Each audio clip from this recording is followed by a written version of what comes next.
concern tonight as investigators search for whoever killed these two Delphi teens. The bodies of 14-year-old Liberty German and 13-year-old Abigail Williams were found after the two disappeared while hiking. And tonight, CBS 4 is speaking exclusively with the owner of the property where the two girls were found dead. Alexis McAdams is live in Delphi with more on that and the investigation. Alexis. That's right, Bob, Debbie. This investigation is active and ongoing. Tonight, investigators are telling us they're using every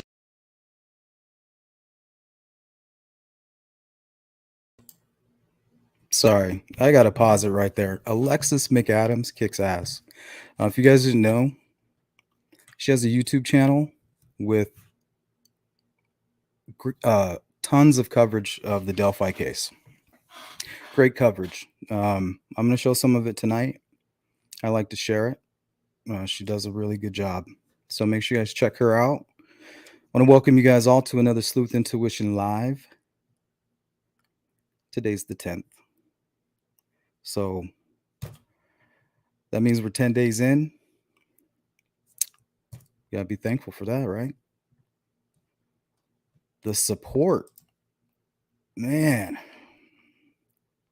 You guys may have me in my feels right now.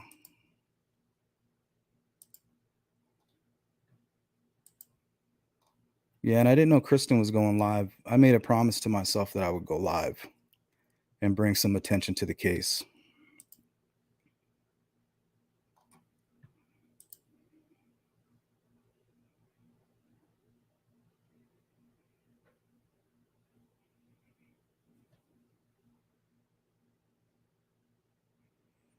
No, that's not the right attitude.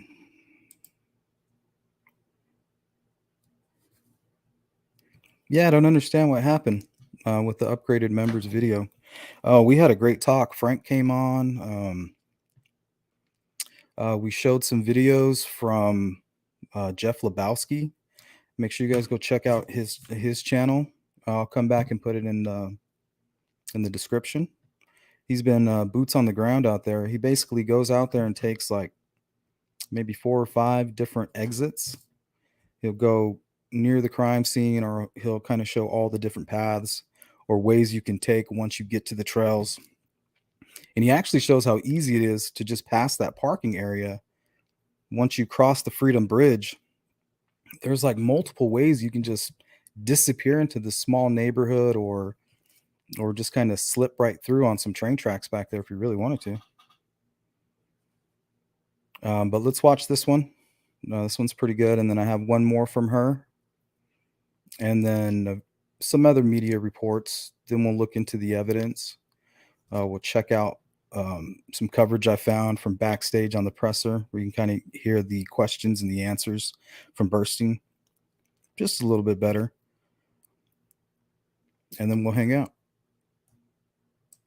Resource they have to search Carroll County and surrounding areas to find the suspect or suspects who killed these two teenage girls. As you mentioned, we talk exclusively tonight with the owner of the 40 acres here behind me. That is private property, and that's where those girls' bodies were found yesterday afternoon. Tonight, he tells us a few things about where those bodies were found and some of the things surrounding the investigation, but also says that the man who found those bodies was a volunteer who lives nearby.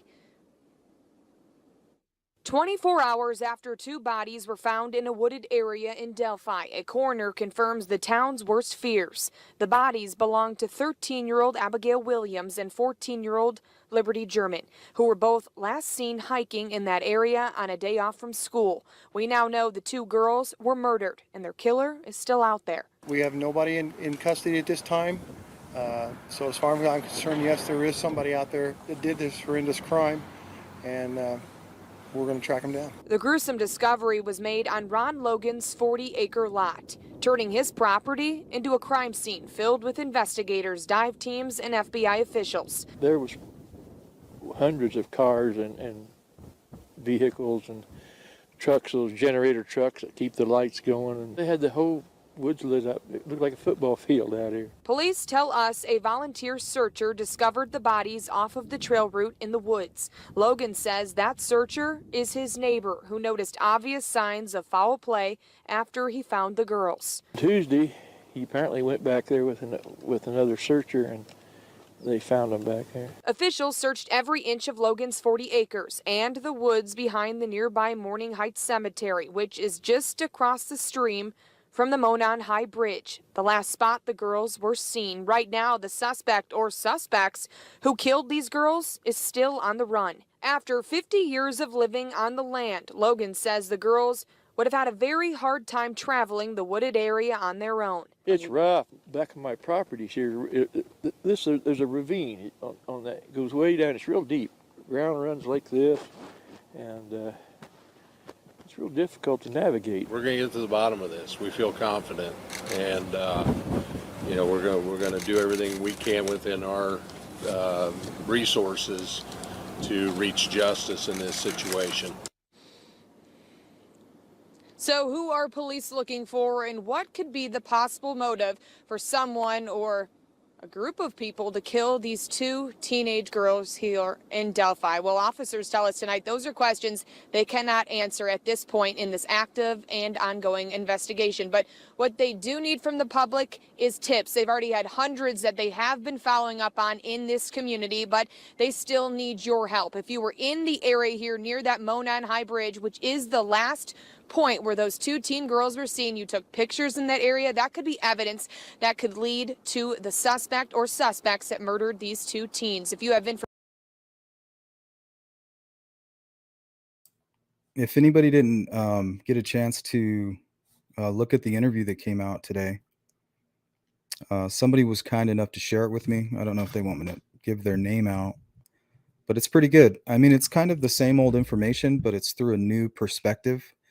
You know, with the Anthony Shots information, it just kind of it's more of an update on the same old stuff. You know, Becky can talk freely about a lot of stuff now, and she seems to be a little bit freed up to what she can say. Because when you hold that information in, it could make you stressed. But we will be reading that article. It's not too long, but I mean, it's extremely interesting because she comes flat out and talks about the DNA and things that they said to her, like in private. So Information, call the Carroll County Sheriff's Department. Reporting tonight live in Delphi, I'm Alexis McAdams, CBS 4 News. The bodies of those two teenagers were discovered in Delphi 3 days ago, as you know. CBS 4's Alexis McAdams joins us now after walking the property where those girls were found. And actually, yeah, this is the first time I think that we're talking about this. Yeah, we were actually down in that area today for the very first time. We were down there with the property owner, Ron Logan, and this is his 40-acre private lot behind me. To trek down to the area where these girls were found, it was so steep down a ravine, it was really actually hard to keep our footing. But Logan showed us for the very first time that crime scene. Tonight, investigators have lifted the crime scene tape from this area and tell us they're going through hundreds of tips trying to find any information that could lead to a possible suspect or suspects in this double murder investigation. So take a look at this video walking through with Ron Logan today. He's showing us the property. He knows this treacherous terrain better than anyone. So in order to get down there, like I mentioned, went down a large ravine that was so steep we pretty much had to walk sideways to get down that way.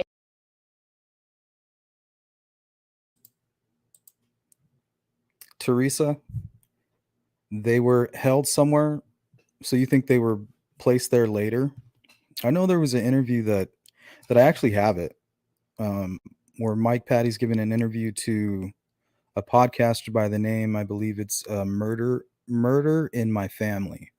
So he goes out and he speaks to victims, and they asked him that. They're like, do you think that they might have been placed there later? And he said, from all the information that I've gathered and from what I know, basically him saying like his connections in the town and, of course they're going to tell him certain things. He basically said he doesn't believe that. He believes that the crime happened and that's where they were found. So he does say that, but he wasn't 100% sure. So that's important too. So law enforcement didn't say, hey, like 100%, there was nothing like that going on. So I can play that here in a minute if you remind me. And this is where the girls were found. It's less than half a mile from the Monon High Bridge where they were last seen on Monday. Officers still processing evidence that they gathered here. They were out here for hours ever since those girls went missing. They're looking for any clue that could lead to the person or persons who killed 13-year-old Abby Williams and 14-year-old Libby German. The scene may be clear tonight, but Logan tells me his property won't ever be the same. I want to show you everything, how they could have got here, because you're going to be as confused as I am. How did these two little girls get here from the high bridge with all this rough terrain without somebody making them come here? The high bridge is right across the creek here. It runs all the way down where this creek and the land. So these guys, Ron Logan was kind enough to take her down there through his property and kind of showed him the crime scene. And if they're directly from the crime scene, I just want to take notice of that beach there. You guys notice that? If you look further down the trail, down this picture, I think that's where you had like Anthony Greeno. I think Wild Adventures of Michael. I think that's where they crossed, a little bit further up that way. But notice where he is right there. There's almost a shore there. But that's only if he's directly from where the crime took place. Joins together. Where they joined together is the last photographs taken of the girls. So they had to come all the way through this territory to get down in here. Not an easy trip. All right, now we have talked to family members tonight who tell us they're just clinging on to any hope that someone will come forward with information that could lead to a tip in this investigation and bring them closure in this horrific investigation. Right now, they are working on funeral arrangements, and also community members here in the Delphi area, which is very small and tight-knit, like we've both mentioned, Bob and Debbie. They are trying to work on some organized events that could bring money that could help these families rebuild and help out with those funeral expenses. Right now, this is an active and ongoing investigation. Officials asking for anyone with any bit of information, even a photo that was snapped near the Monon High Bridge around those times the girls went missing, to please come forward, because that tip could be a big get in this investigation. Right now, no suspects yet and no one in custody. We'll send it back to you in the studio. All right, Alexis McAdams reporting for us. Thank you. And new information in the Delphi case 6 months after the murders of Abby Williams and Libby German. And tonight, the killer remains on the loose, but we are learning much more about what evidence police have that could lead to that killer. CBS 4's Alexis McAdams sat down with the lead investigator on this case today. She found out there is DNA evidence out there and more audio. Tonight, the lead detective on the Delphi case tells me although the killer thinks that he got away, every single day lab techs are working to process evidence, including DNA that was left at the crime scene. It takes a lot of times, and we want to be very thorough. So we want to take our time, make sure our I's are dotted, T's are crossed. But it's a tough case. A case Indiana State Police First Sergeant Jerry Holman has worked every day for the past 6 months. We're getting closer every day. I know that's cliche, but we are. Dozens of state, local, and federal agencies still working around the clock to track down the man they believe killed Abby Williams and Libby German while the girls were out on a walk on the Delphi Historic Trails in February. We're stronger than ever. Police tell me they've conducted hundreds of interviews, followed up on thousands of leads, and served dozens of search warrants to find clues the killer may have left behind.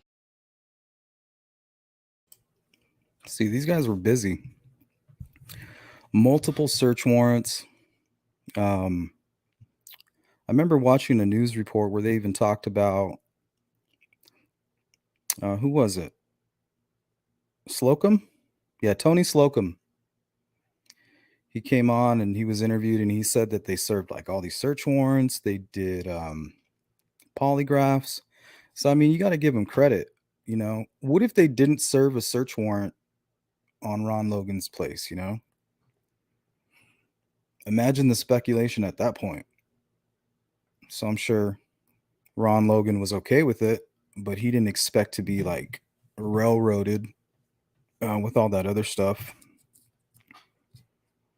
That was really unfortunate. Was there DNA evidence found at the scene of the crime? I think at every crime scene you have, you're going to have DNA. We're still working on identifying whose all DNA we have there. Along with DNA evidence, police also have the suspect's voice. Police tell me Libby recorded the killer's voice on her cell phone, telling the girls to go down the hill. Investigators say she hit record after he approached them near the Monon High Bridge. Today, Sergeant Holman tells me they recovered even more audio from Libby's phone, which was found with the girls at the crime scene. We've only released a portion of it. There's some others that we think could help us, but again, protecting the integrity of the investigation is the key here. So we can't release everything we have because there's only certain people that know the details. And if we release everything, then we get into possible false confessions. Sergeant Holman says several people have come forward and said they saw the killer walking on the trails the day Abby and Libby were killed.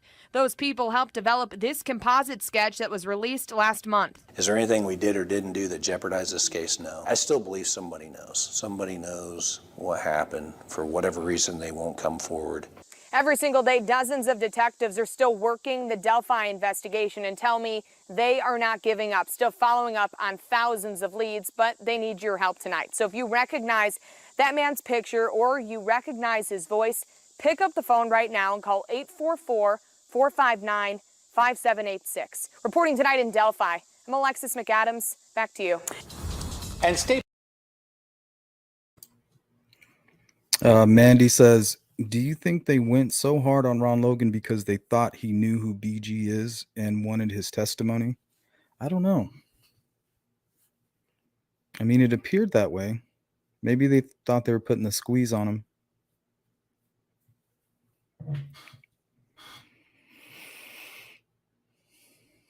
So yeah, I think that is possible. Yes, I mean, he's a victim of all of it too, if you think about it. Police detectives are in Colorado right now to speak with a person of interest in the Delphi deaths. They are talking to this man, Daniel Nations. Nations was arrested in Palmer Lake, Colorado, after police say he threatened people with a hatchet near a popular hiking trail. He has a long criminal history that's illustrated by all these mugshots, some of those crimes committed here in Indiana. Tonight, we're learning Nations was in central Indiana the week Abby and Libby were murdered. Good evening, everyone. Thanks for joining us. I'm Bob Donaldson. I'm Debbie Knox. CBS 4's Alexis McAdams is in Morgan County with more on where he was just one day after the girls vanished. That's right. Tonight, deputies here at the Teresa, they all thought they would. I was recently listening to, I was trying to gather some content based on what Robert Ives had said. And multiple times he said that they thought they were going to, catch this guy very quickly. So that's three things to remember with the crime scene. They thought he would be local. They thought they would solve it quickly. And the crime scene was odd. So if you can find something that falls under all three of those categories, you're close. You're closer than most people in regards to what this quote unquote odd crime scene was. Good old Daniel Nations. I think this dude is actually wanted for another crime or suspected a person of interest in another crime. Does anybody know about that? Have information on that? Morgan County Sheriff's Department tell us Nations was here one day after Abby and Libby were murdered. Police say 31-year-old Daniel Nations was living in Morgan County when Abby Williams and Libby German were murdered. The last address that he reported with us was that he was staying homeless in an area of State Road 67 under the bridges. Because Nations was homeless and a convicted sex offender, he had to check in weekly with an investigator at the Morgan County Sheriff's Department. He came in on February 7th, 2017. What's up, Jim? And then he came in on February 14th, 2017. And checked in. February 14th, the day the girls... Curly's coming in hot. I'm going to sleep. Can't hold my eyes open and any longer. Love y'all. Love you all. Sleuth crew for life. One love. Peace out. Night, night, everyone.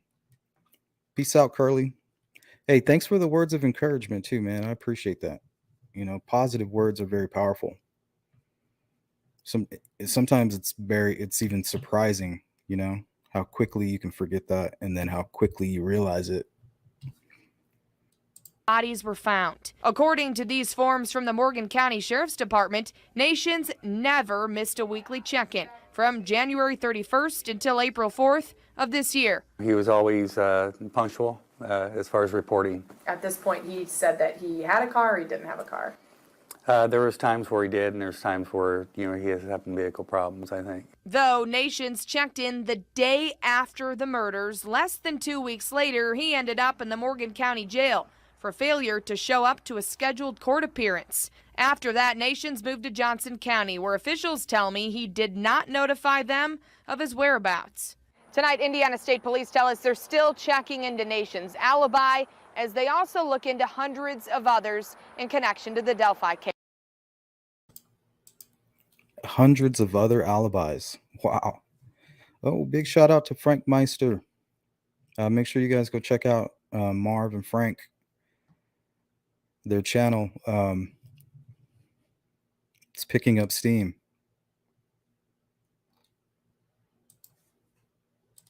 And a person of interest in the Delphi double homicide investigation. We're digging into his time spent in Indiana. And Bob, State Police say that Daniel Nations could be connected to the murders of Abby Williams and Libby German. Nations is a convicted sex offender who was recently arrested in Colorado. CBS 4's Alexis McAdams spoke to the family of one of the girls. Jim, I think he's like a person of interest, I believe, in something that happened near Moab. Something about a .22 rifle, a hatchet, and like a missing a body that was discovered or something. For some reason, I'm not picking up on the details, but I'm pretty sure he's involved in that. Girls, how about this update? Until last week, Libby German's grandparents, Mike and Becky Patty, had never heard of Daniel Nations. What are you thinking right now, today, knowing that he's in a jail right now?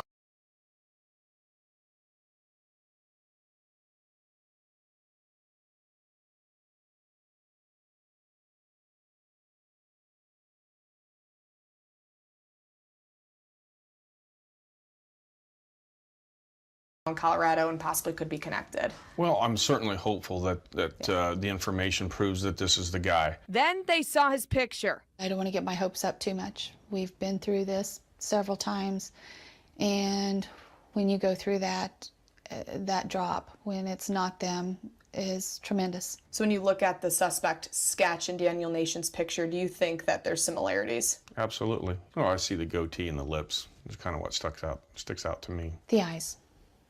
The eyes. I think the eyes are what convinced me that it could potentially be him. Right now, those similarities are not enough to connect the... Mandy, that's a good question. Does anybody know when this guy in Colorado who was gunned down, I guess even maybe when he was on his bike? Oh, was he killed with an axe? I thought he was shot. I thought somebody else was attacked with a hatchet by Nations, and then they found this person dead with what they thought was a .22 round, and then they found him with a .22 rifle. That's all I can remember. I want to say 2015, maybe? I don't know. Don't quote me on that. Convicted sex offender to the Delphi case. He was living homeless in Indiana at the time of the murders of Abby and Libby. I don't want to downplay it, you know, as just another person, but it is another tip and lead, and I've learned through this whole thing that I have to rely on facts and data. Nations' arrest is just one of hundreds of leads Indiana State Police are... Oh, what's up, kid? Kid, check the rhyme. It says, Nation threatened to use a hatchet. The cyclist was killed by a .22 caliber. Nations also had a .22 caliber, but apparently it's not a match. Rest in peace, Tim Watkins. Bam. Thank you. That was quick. That was clutch. Investigating. You're sitting here thinking, I still can't believe we don't have the killer behind bars. Absolutely. Yeah, I do feel that way. But until I received that call from the investigators that we've arrested somebody responsible for the murders of the girls here in Delphi. Good. We want you here, Kathy. I hope you're feeling better. We're always thinking about you. We're staying vigilant on our campaign to spread out this word as far and as wide as possible. Okay, so I wanted to focus on this. This is the reason I wanted to go live, and I didn't want to seem like I was ashamed or, it was time for me to, man up, and this is what inspired me. But it is another tip and lead, and I've learned through this whole thing that I have to rely on facts and data. Nation's arrest is just one of hundreds of leads Indiana State Police are investigating. You're sitting here thinking, I still can't believe we don't have the killer behind bars. Absolutely. Yeah, I do feel that way. But until I received that call from I didn't go far. Hopeful that the information proved. County, where officials tell me he did not notify them of his whereabouts. Tonight, Indiana State Police tell us they're still checking into Nation's alibi as they also look into hundreds of others in connection to the Delphi case. And a person of interest in the Delphi double homicide investigation. We're digging into his time spent in Indiana. All right, I think that's enough on Nations. But I did want to talk and get some information from the chat about the other case that he may be involved in.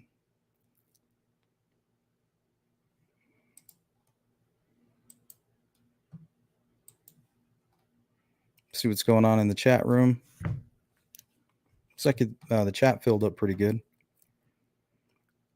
I think I slowed it down. I'm not sure. It may be at like a minute.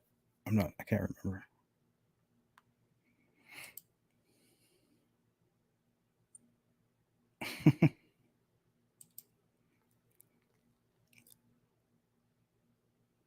Yeah, that was clutch, dude.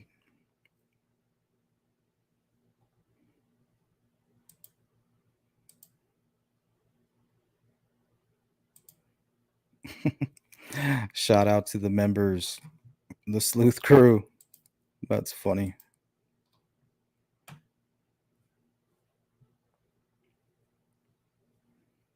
Yeah, the shape is in bad. It is in bad shape. That's why we got to stay vigilant with it. Don't let it get old, I guess.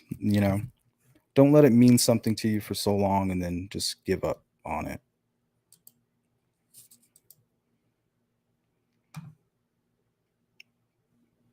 I think I have another Alexis McAdams with Ron Logan. I think I meant to skip most of that Daniel Nation stuff, but I'm glad we talked about it. Maybe we'll cover that cyclist here before too long. With the property owner, Ron Logan, and this is his 40-acre private lot behind me.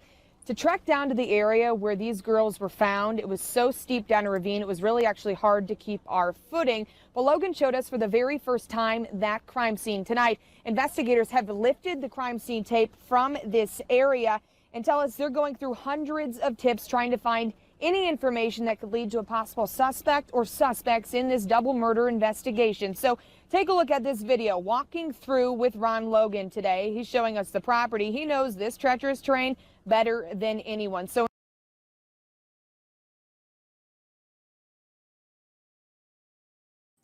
it's crazy because they're standing right in the middle of the crime scene, it seems.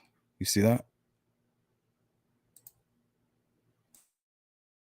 in order to get down there, like I mentioned, went down a large ravine that was so steep we pretty much had to walk sideways to get down that way. And this is where the girls were found. It's less than half a mile from the Monon High Bridge where they were last seen on Monday. Officers still processing evidence that they gathered here. They were out here for hours ever since those girls went missing. They're looking for any clue that could lead to the person or persons who killed 13-year-old Abby Williams and 14-year-old Libby German. The scene may be clear tonight, but Logan tells me his property won't ever be the same. I want to show you everything, how they could have got here, because you're going to be as confused as I am. How did these two little girls get here from the high bridge with all this rough terrain without somebody making them come here. The high bridge is right across the creek here. It runs all the way down where this creek and the land joins together. Where they join together is the last photographs taken of the girls. So they had to come all the way through this territory to get down in here. Not an easy trip. Right now, we have talked to family members tonight who tell us they're just clinging on to any hope that someone will come forward with information that could lead to a tip in this investigation and bring them closure in this horrific investigation. Right now, they are.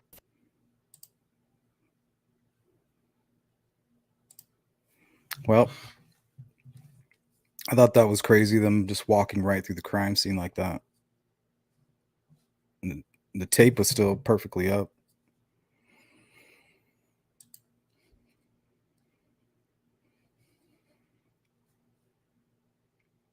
Yeah. Try not to. A lot of distractions.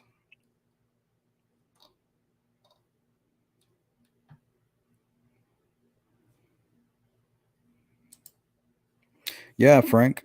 I know you sent me some videos. I wonder if I can find them.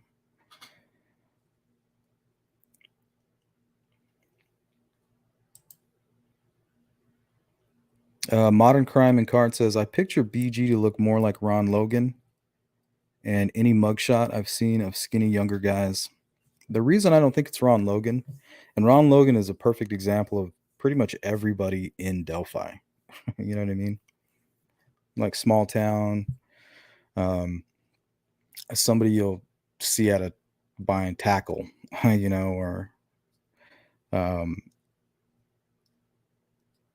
talking about hunting and stuff like that. You know, that's how they dress.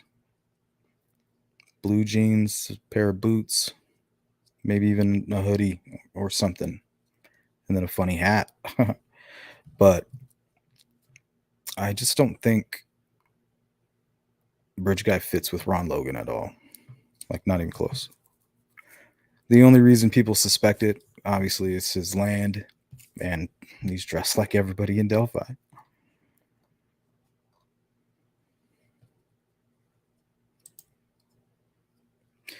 What's up, Willow Rain? Thank you.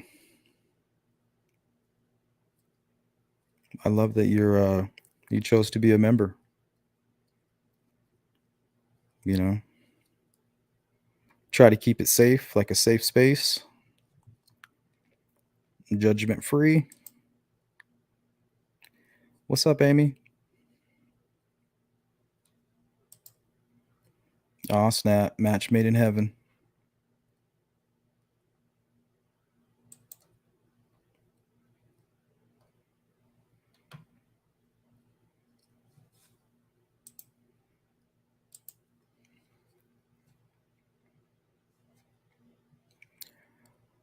Let's see.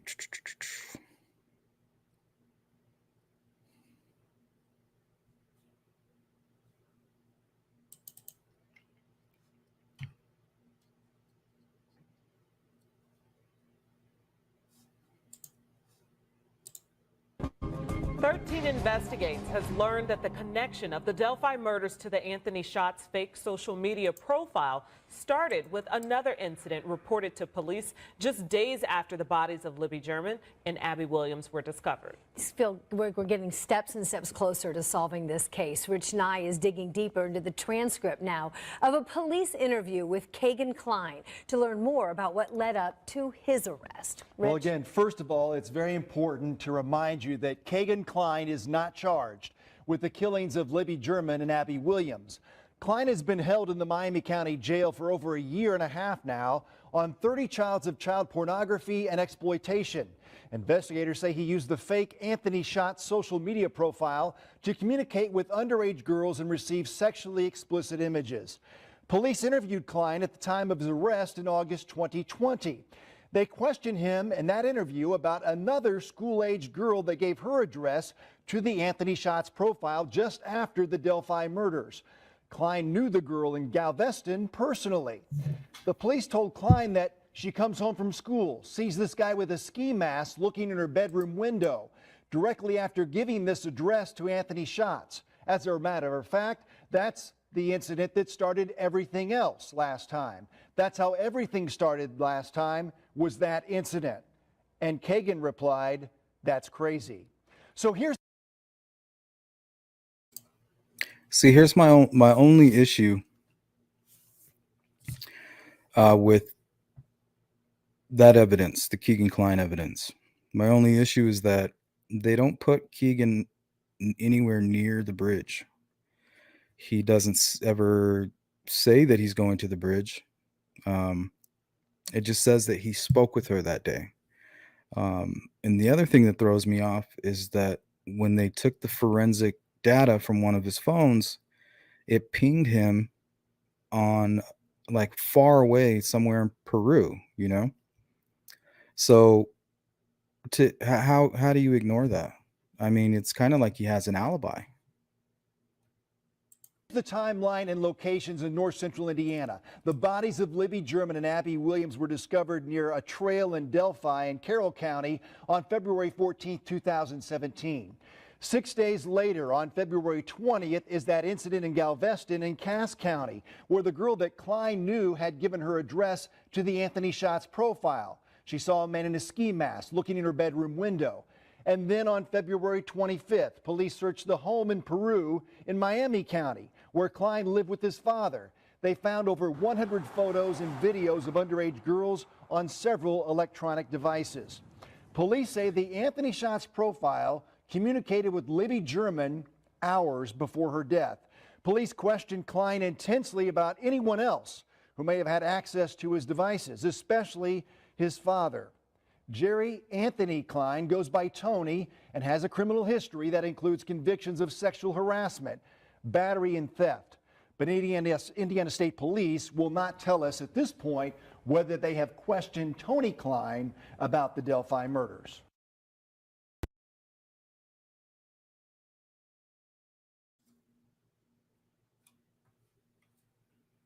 All right. Now that is a very interesting story. Ski mask incident. You know, what's weird is that's the connection, that whole ski mask thing. I think that's what's going on behind the scenes, whatever's going on there.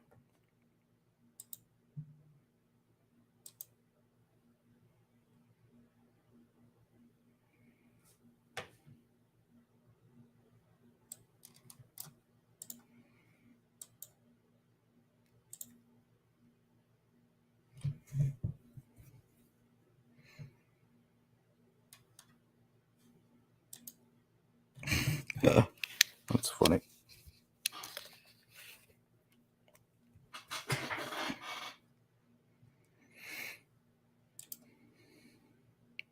What's up, Olivia, too?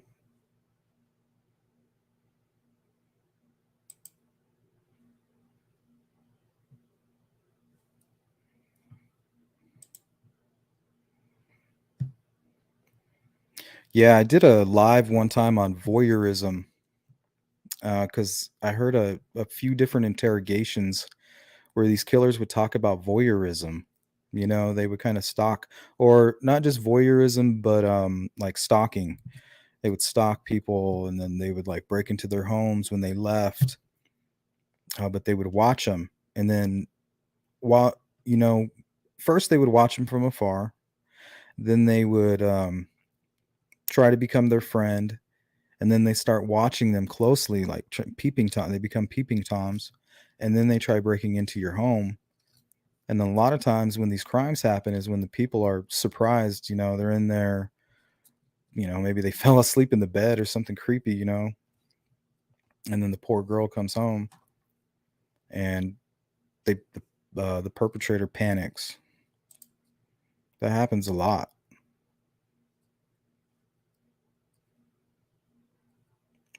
What's up, Sandy?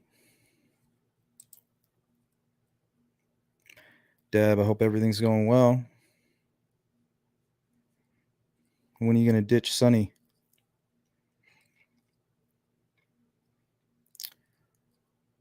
Because you know Adam's going to leave you guys. You know it. He's already got a fan base.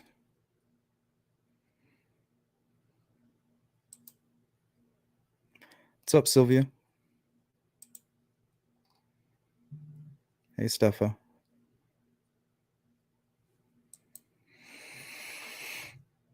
Yep, home invaders. I'm just playing with you. Yeah, extremely.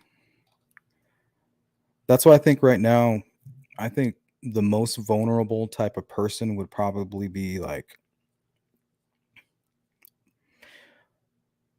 a young woman who's just like spreading her wings, like starting college and out on her own and out partying and meeting people.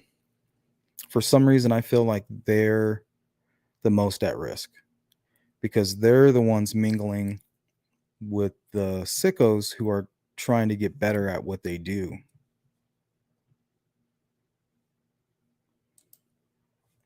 That's a good question. What's up with Sunny? Where's she at?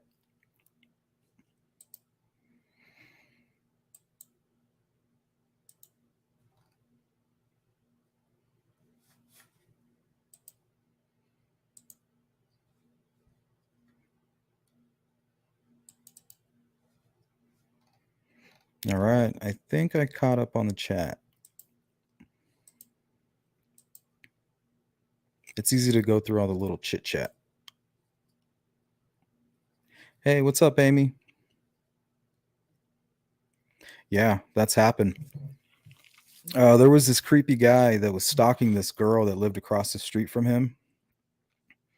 I think his last name might be McDonald, if I'm not mistaken. He was stalking her. It was kind of like a Ted Bundy type, where he needed that and needed to keep accelerating, his addiction. And I think he was in her house or something. She came home, or he was watching her sleep. So I'm wondering if he used to do that often, but she caught him. He panicked and he strangled her. But that's not even the worst part about it. Like the next day or so, media showed up and they were doing a news report right outside of her apartment. And he shows up and is willing to give an interview. And he talks about how he's really good friends with her. And he got a hold of the maintenance key, went in with their friends. So he's in there trying to taint the crime scene. So to think like this bridge guy killer, to think that he wouldn't do something like that. I mean, this guy's nobody special. I mean, he was definitely smart because they were like in some advanced college courses and stuff. So, but yeah, it happened. And I believe it happens often.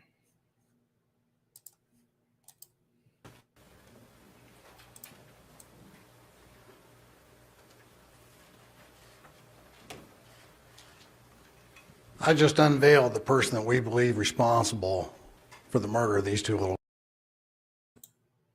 Hey, misbehaved. Welcome. girls. So I invite media to take a look at that now. It's not up. Kim.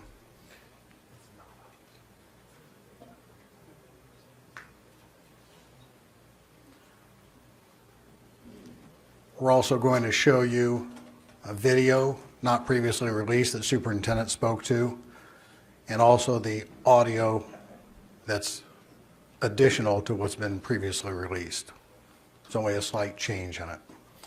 So give Sergeant Riley just a second as he gets that up and ready.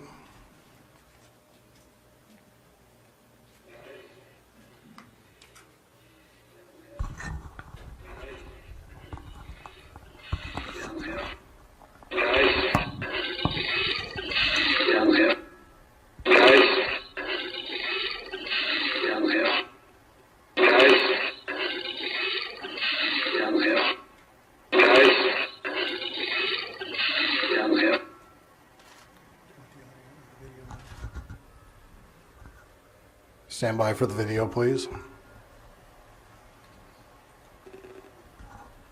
There is no sound of the video.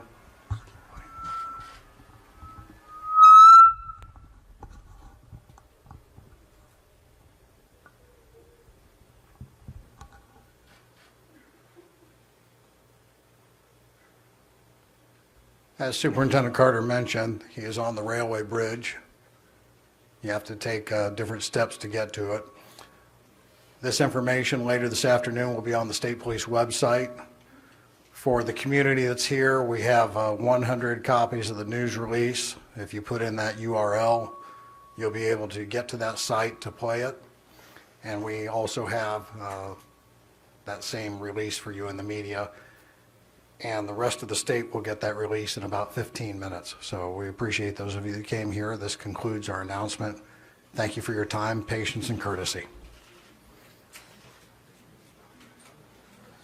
Just that video with no audio, or would there be audio as well? There's just the video. There's no audio. Video, no audio.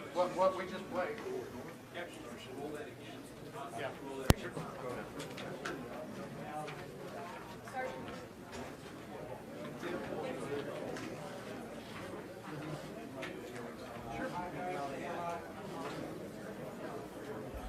Yeah, we'll run the video for you again.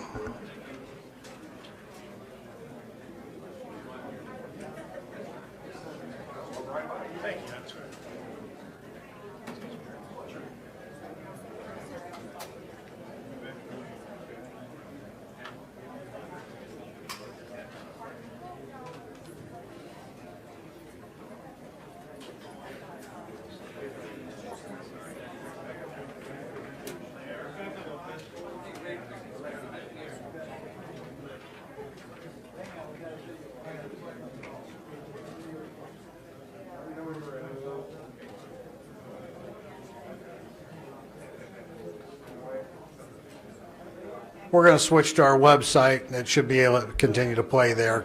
No, it's not.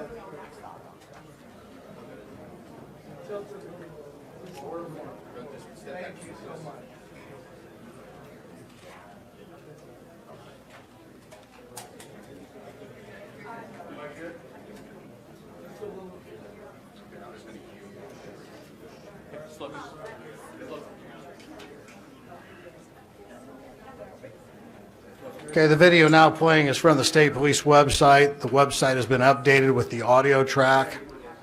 Those of you that have visited that site before, you'll be able to find it there. And we will leave it running on that computer screen, and we'll leave it running here for the next 10 minutes. Thank you. Any media that doesn't have the release yet, raise your hand. Sergeant Slocum, Sergeant Boner will get it to you.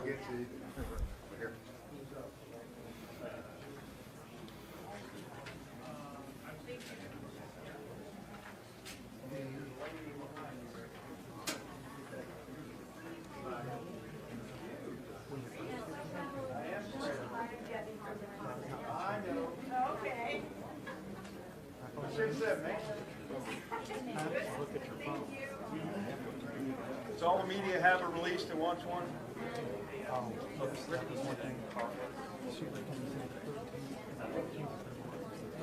Where's Dave? He was in here.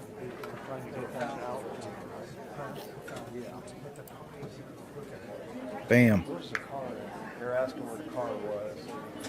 That should be right. Before was that the old CPS building, welfare office? Yeah, it's not in here. It's okay. Had a couple of questions asked about the car. The car we're looking for was on February 13th. May have been said the 14th before. It was February 13th.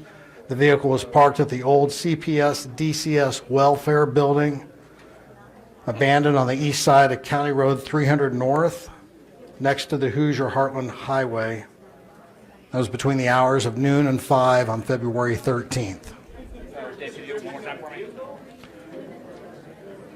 I do not have a description. Can you do the description one more time of the vehicle?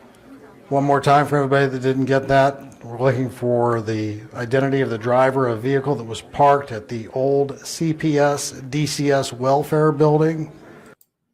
Boom. That's all you need to know. Now, the abandoned part, yes, that's a little bit confusing. Is he saying that the vehicle was abandoned there at the CPS building? But it sounds more like he's referring to it being parked at at an abandoned building. I've had so many people clear that up for me, but it still sounds confusing. That was abandoned on the east side of County Road 300 North, next to the Hoosier Heartland Highway, between the hours of noon and 5 on February 13th.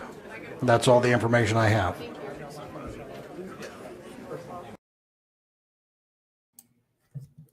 Ah, shit. We got CD in the house. What is up? Good to have you.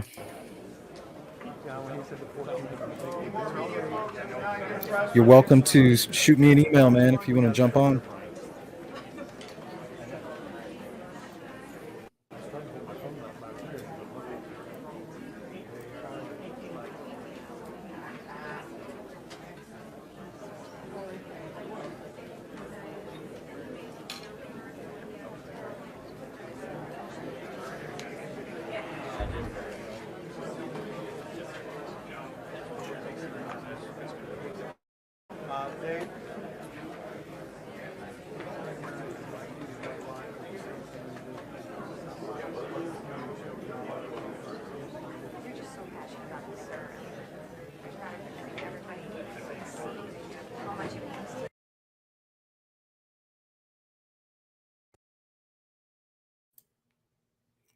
What's up, CD?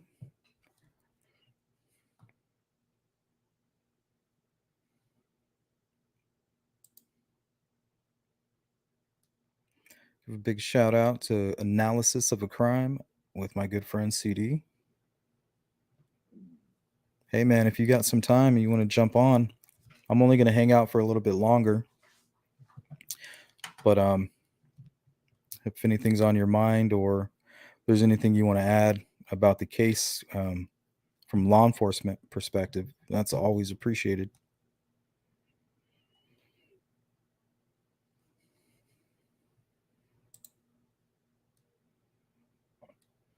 Abandoned on the street by the CPS.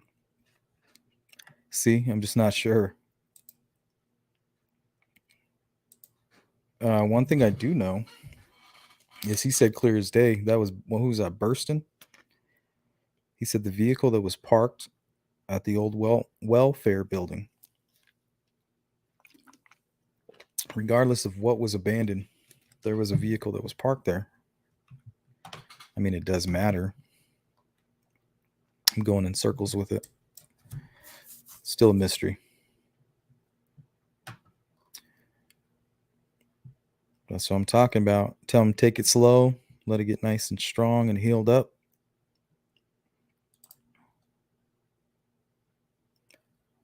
Abandoned vehicle or something. Yeah, he like switched it up. I'm so confused. Cindy De La Fuente says, CD, go live. I'm telling you, CD, it's like popular demand.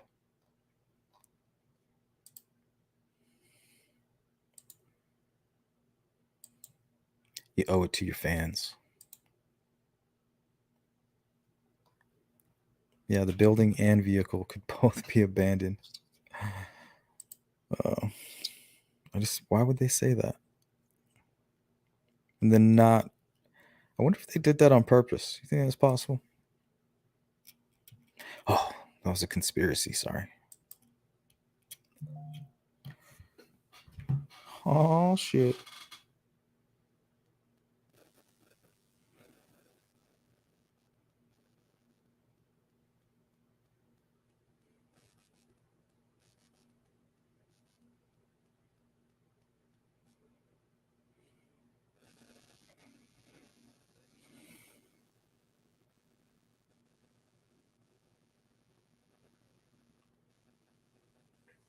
Awesome, man. Yeah, as soon as if you get an opportunity, just let me know. I'm just gonna hang out and chat for a little bit. This one's kind of interesting. A little video on Wilson Bridge. I think I got this one off YouTube.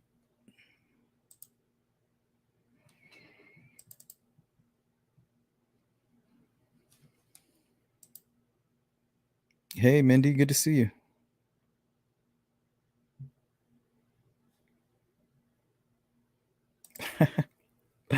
That's right. I guess we could just say abandoned vehicle at an abandoned building. It's just a bunch of everything was abandoned over there. But I mean, I guess it's important because let's say he panicked and he was going to go back to his car and he was like, oh crap, there's all these people around and I look a mess, look at me. I look crazy. And then he takes off running and hides. And then when the coast is clear, he jumps back in the vehicle and leaves.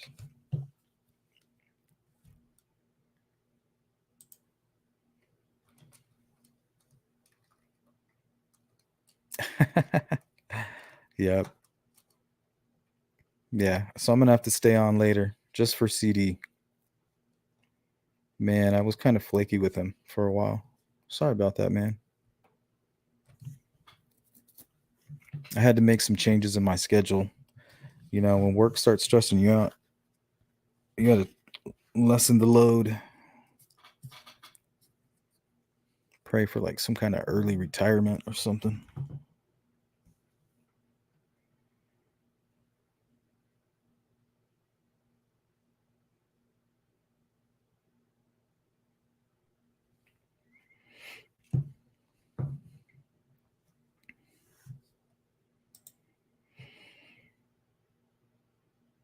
Fashion show. Yeah, man. Even if you want to set something up later on, I'm going to be busy this weekend.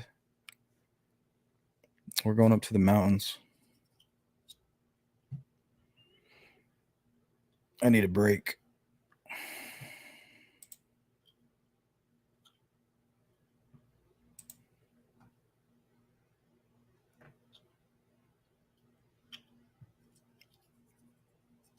Neither did I.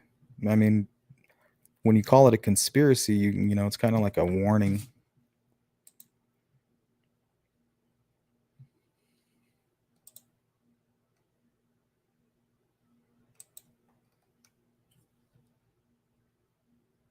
A twist? When did he say that? How's it going, Tony?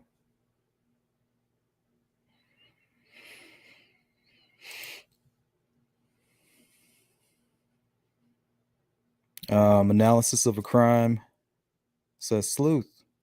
Not to take you off Delphi, but did you see the U.S. Marshals and their Rams taking out Casey White? They kicked ass. That is how a perfect law enforcement takedown occurs. Yeah. I'm torn. I'm torn because the violence is alarming, but then also the prevention. Because I mean, this guy, from what I heard, was trying to have like a shootout. You know what I mean? That's all you need is an officer to get shot by this fucking guy. This guy who escaped from prison by manipulating that poor girl. He should be charged for her murder too, in my opinion. In which he probably will be.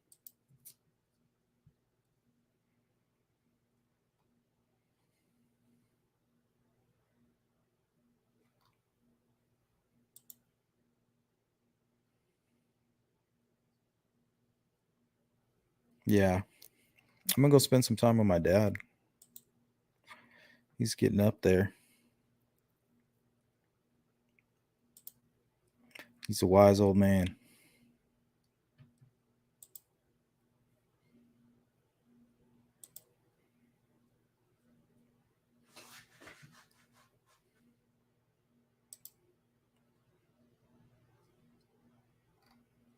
All right, let's jump this on here real quick.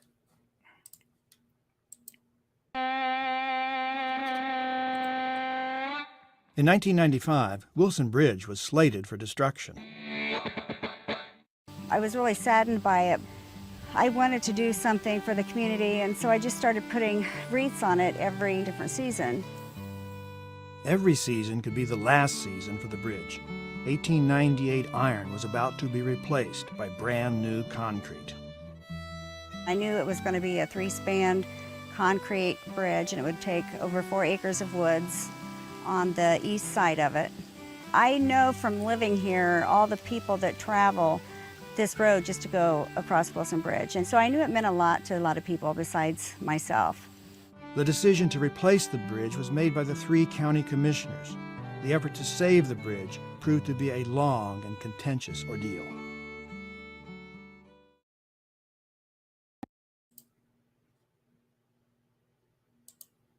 I thought that was pretty cool.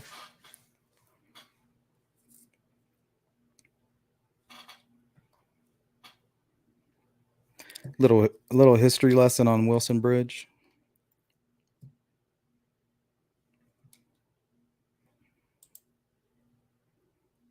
What's up, Just Pam? Good to see you. Phony Pin.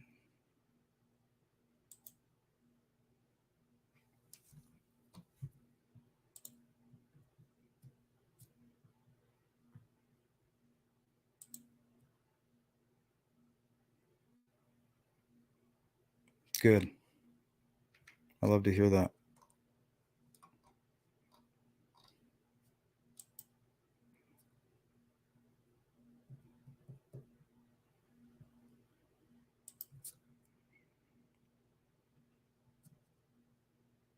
What? 4 semi-auto handguns, an AR-15. They had a death pact. He is a coward and let her kill herself. Terrible. But she was manipulated and followed through with all of it. Yeah, that story is tragic. I mean, that was like some crazy, it was like a movie, straight out of a Hollywood movie. You know, Spielberg couldn't write a better storyline than that. The way he like manipulated her. You know, didn't she cash in like her retirement? Like 90 grand or something.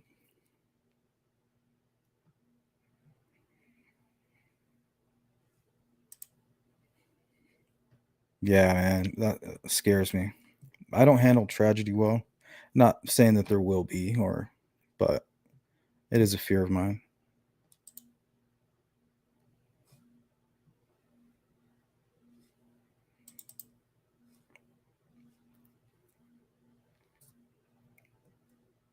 All right, here's another little video that I wanted to show.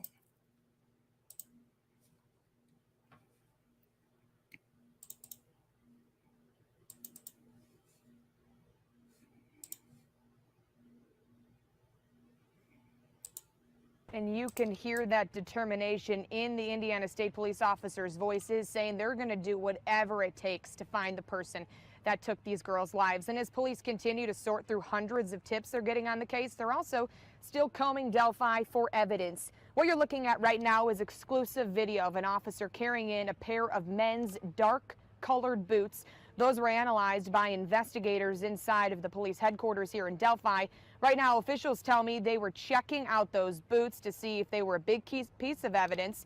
Right now, they don't know exactly what that part of evidence could be in this investigation, but they don't believe it has a lot of evidentiary value at this point. But it just shows you that they're still active and out here in the area. FBI officials were actually in this area behind me, in that 40 acres of private property where those girls' bodies were found, still looking for evidence. So even though they took that crime scene tape off the other day, it's still an active investigation out here. So once again, all that we can ask you to do tonight is go to our website, just keep listening to that clip, look at that main suspect's picture, piece it together, and give Abby and Libby the voice that this suspect took away, so we can bring these girls and their family peace and justice. Reporting tonight live in Delphi, I'm Alexis McAdams. Back to you. FBI officials were actually in this area behind me, in that 40 acres of private property where those girls' bodies were found, still looking for evidence. So even though they took that crime scene tape off the other day, it's still an active investigation out here. So once again, all that we can ask you to do tonight is go to our website, just keep listening to that clip, look at that main suspect's picture, piece it together, and give Abby and Libby the voice that this suspect took away, so we can bring these girls and their family peace and justice. Reporting tonight live in Delphi, I'm Alexis McAdams. Back to you. Alexis, thank you.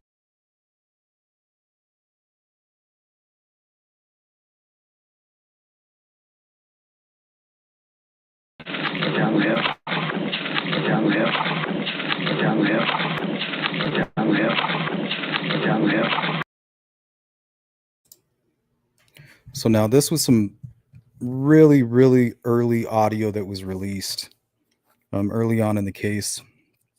You can sound how it's a little bit different. It seems like the center of the audio is not as edited. You can hear a lot more crunching of the leaves. Downhill. Downhill.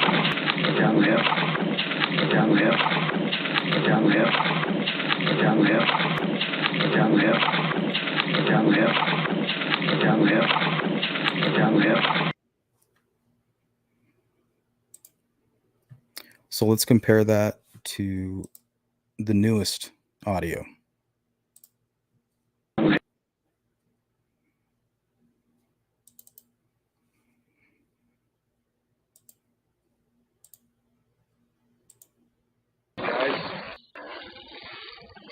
Downhill. Guys. Downhill. Guys. Downhill. Guys. Downhill. Guys.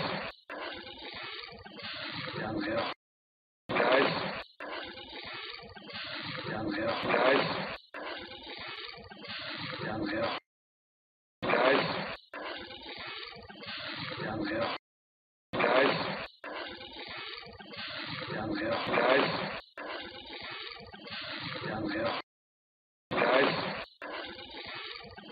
Downhill. Guys. Downhill. Guys. Downhill. Guys. Downhill. Guys. So I mean, the voice sounds pretty much the same, a little different, but you can tell there's more editing in between the center. So I thought that was interesting.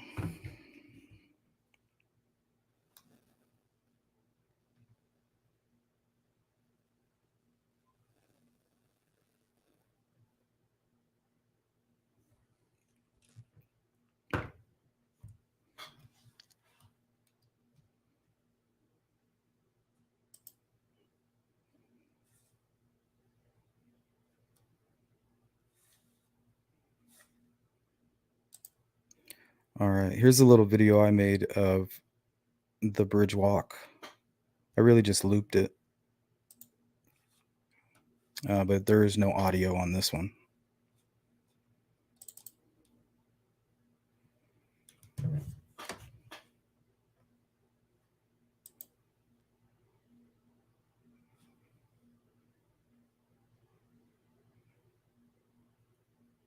Slow motion too.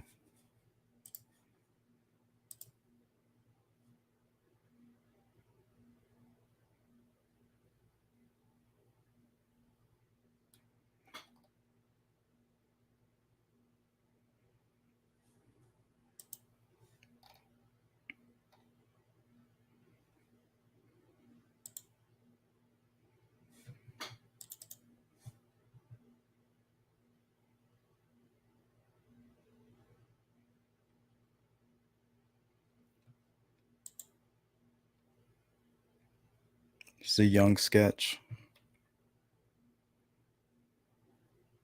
I wonder if they provided this image, if they printed it, or if they kind of send it as a PDF to media, or did they just snap the photo?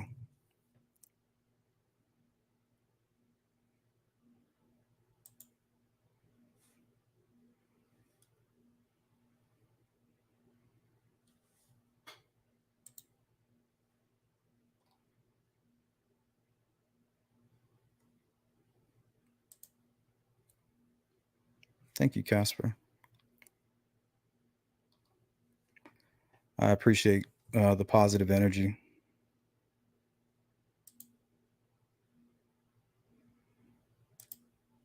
Metallic? What do you mean, like a clinging? Like a clinging sound?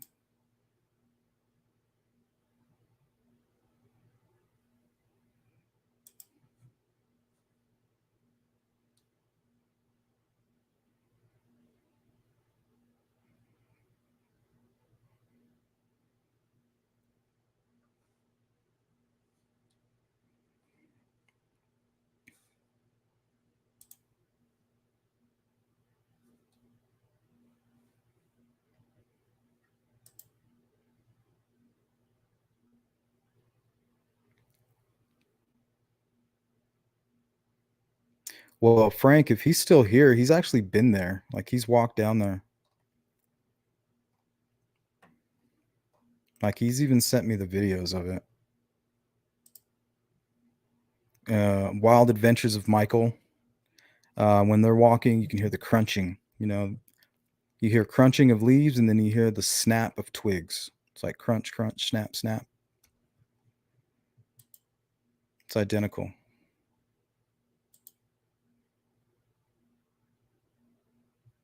What's up, Mandy?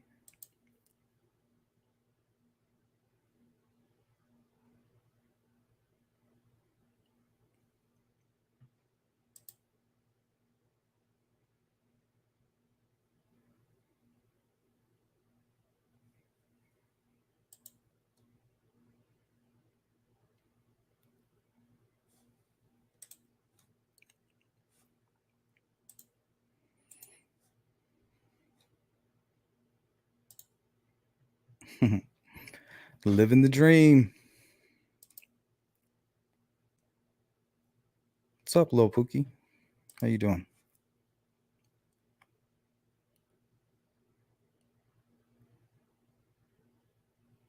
And then you can't unhear it. That's happened to me with a few people. That's even happened with Kegan Kline. Maybe they put him on like voicemail or speakerphone.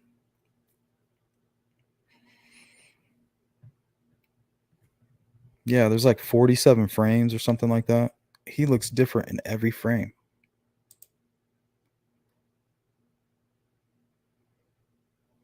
Like, look at that. That looks crazy.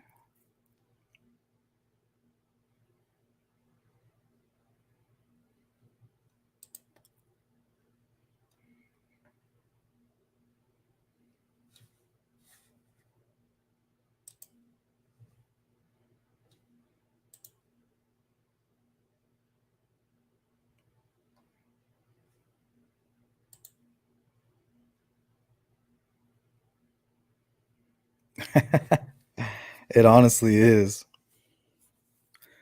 Hey, that's the best way to a man's heart, through his stomach. I think women already know that.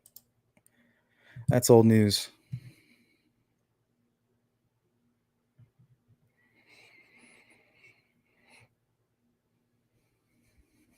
That's a good question, Health Inspector. I don't know. There was this lady that called in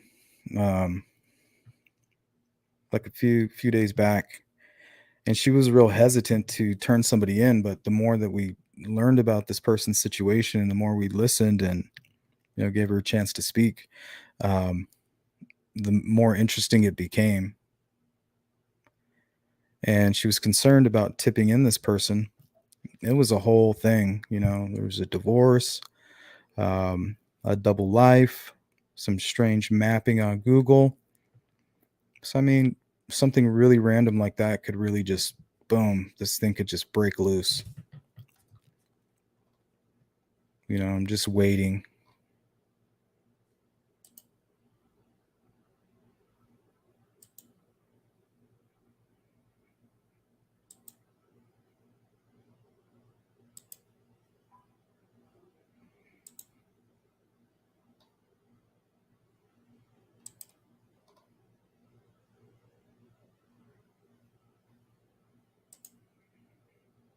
I think you're in chat.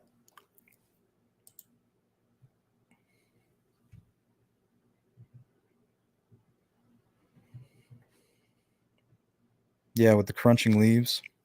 Because you're from out there, aren't you, Willow? So fall leaves.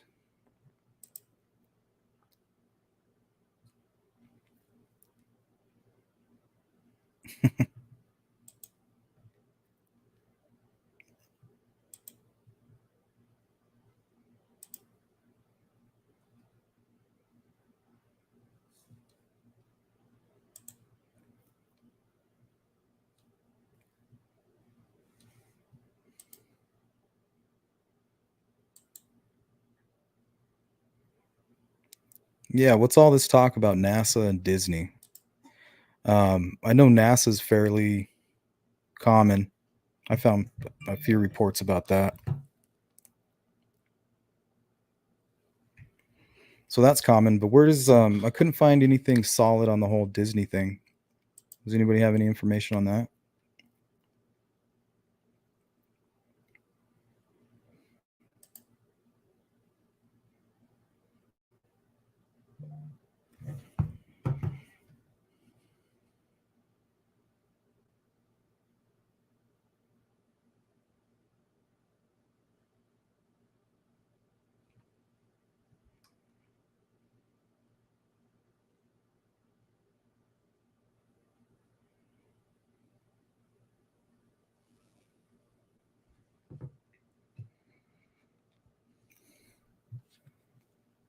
Man, I should have slowed this chat down.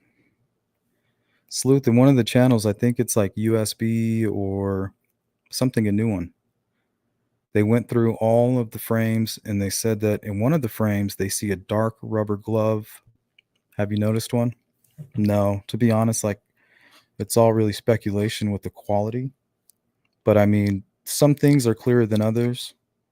But really, it's just so scattered. It's hard to know for sure, you know.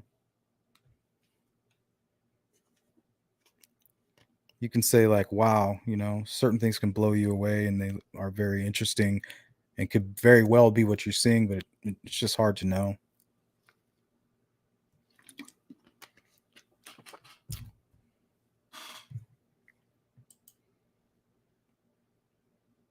But I think more importantly, it's like the mannerisms. Just kind of has like a little wobble. Kind of seems like a kind of like a penguin.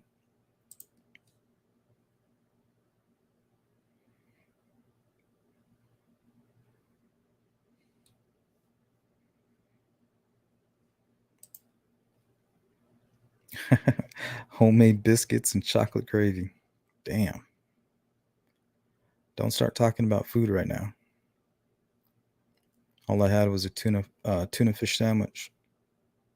I'm feeling hungry. Don't start that.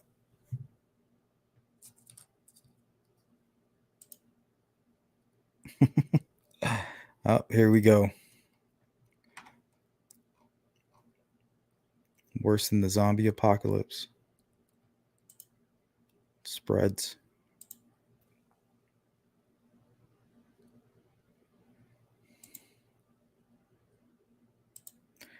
Well, that kind of sounds like a science experiment.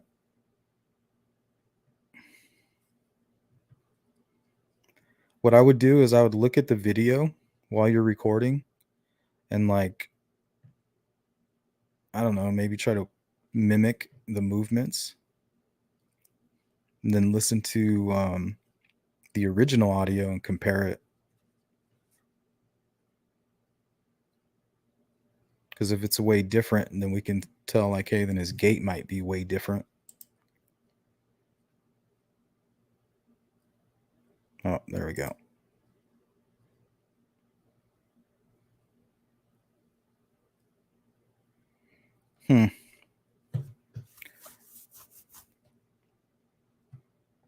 Yeah, like gloves you use when you're doing yard work or chefs, you know, they have those gloves so they don't slice off part of their finger. You know, basically cut proof, really.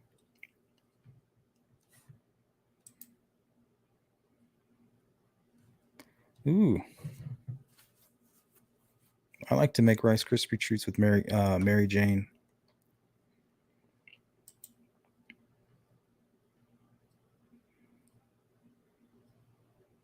Chocolate. I don't think I've ever had chocolate gravy.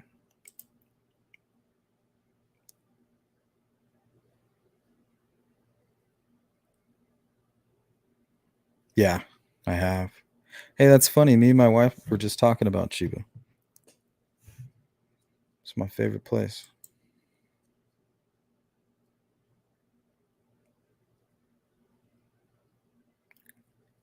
Which part, Willow? I know they say on Dr. Phil at one point, they're telling a story about listening to the audio and they kind of explain it a little bit. but they stated they did get a chance to hear it. I don't think that's a secret anymore.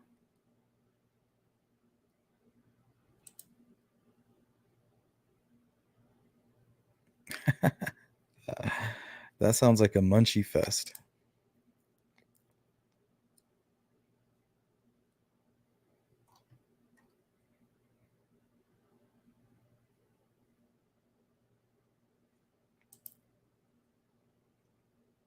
Yep, keep up.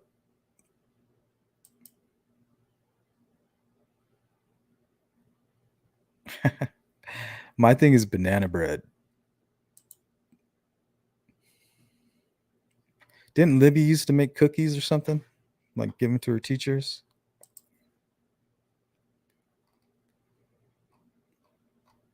I wonder if she had any skills, any baking skills.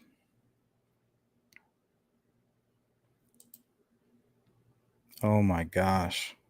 Is that like a Midwestern thing? Chocolate gravy. What is that?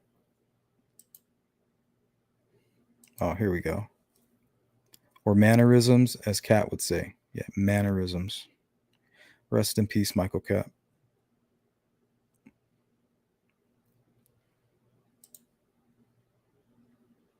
Yeah, what is that? What are you talking about? Chocolate gravy. See, now biscuits and gravy, that's my favorite. Homemade biscuits and gravy, nothing beats that. I don't care what anybody says.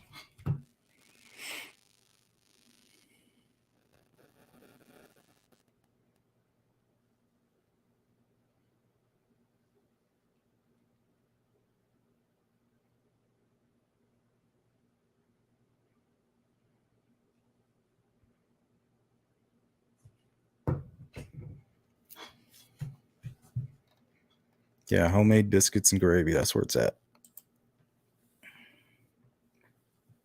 Oh man, banana bread. I don't know. I think I like it with walnuts. Is that how you do it? That's how we do it. Amish friendship bread. Oh man. I'm not big on chocolate. I'm not big on sweets. What can somebody tell me what it is, please? It's driving me crazy.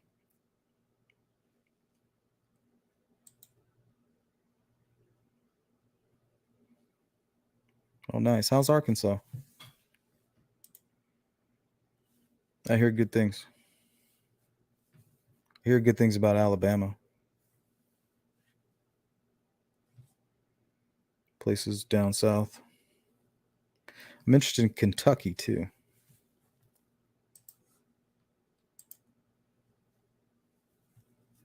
Sleuth indigestion. Oh, that's funny. That's funny because anytime I eat pizza, I get heartburn. That's when you know you're old. You're like, shit, what is that? Am I dying?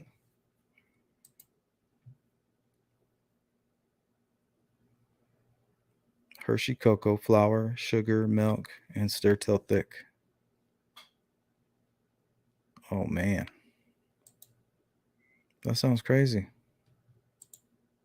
That might be too gnarly for me.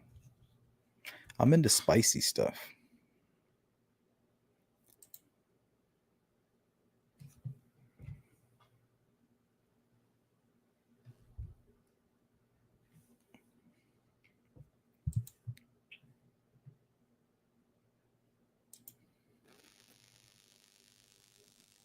Yeah, banana nut butter. Bam. That banana bread. So it makes for a nice little snack.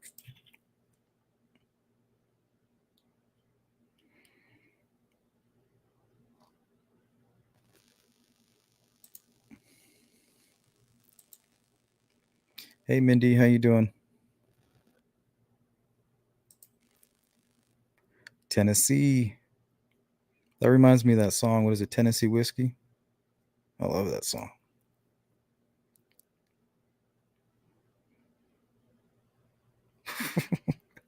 Get up on the chocolate gravy train. That's crazy. I'm still curious. Like, I wonder what cookies.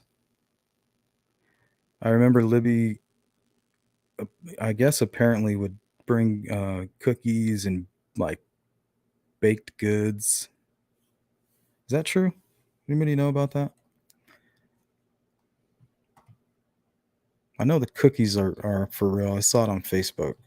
I think from one of the family members.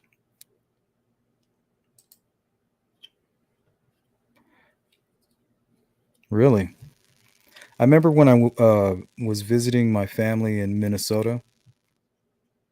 We went and we visited with some Mennonites. You guys have those folks out there? Mennonites?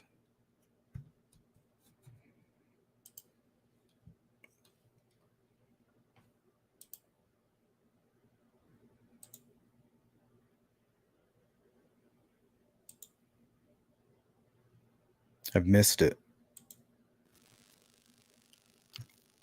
You haven't piqued my curiosity yet.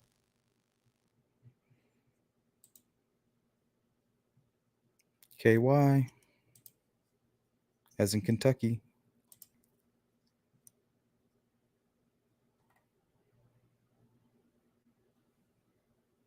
Oh, here we go. Deb knows what's up.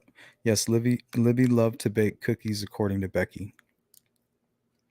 See, I'm a big fan of chocolate chip, like fresh, right out of the oven. Kind of where when you pick it up, it kind of bends or just breaks right in half, and the chocolate's all melted.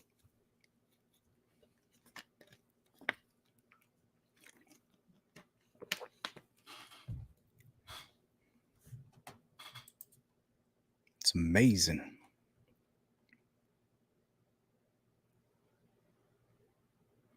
Yeah, there you go. Peanut butter, cookies, and banana walnut bread. So you're throwing in the peanut butter. I'm also a big fan with that. So that's getting the stamp of approval.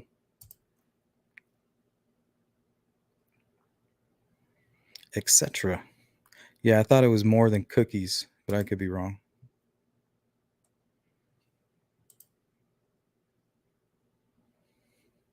Yeah, I think Becky was the one I heard that from as well. Yeah.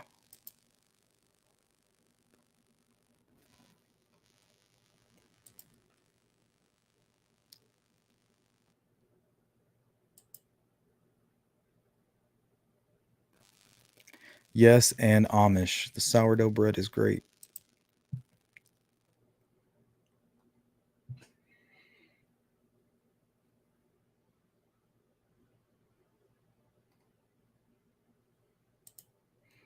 Hey, Marv. Warm chocolate chip cookies. Boom, right in the oven. Straight from the oven. And then when they get hard, you dip them in milk later.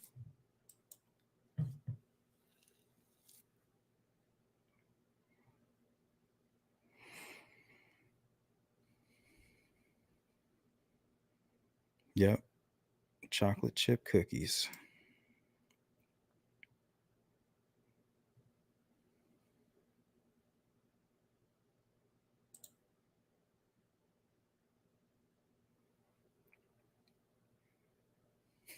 That's interesting. It's getting very cannibalistic.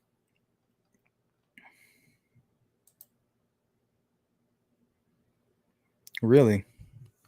Maybe you can share some insight. Because I can never tell, like, are they just segregated, or are they like 100% like really like doing it, living off the land and self-efficient? Or is it all just like turning into some customary traditions at this point? Oh, there we go. See, Mystery Christie from Minnesota. The Mennonites. Man, they were nice. Some of the best cornbread I've ever had. delicious. True crime and carbs.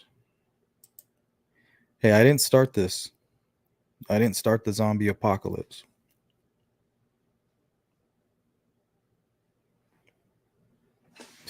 I'd rather have a black widow than a brown recluse any day.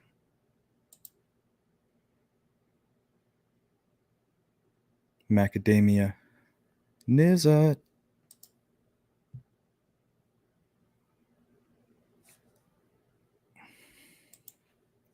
I don't know, Pam. Somebody might send me something with laxative in it.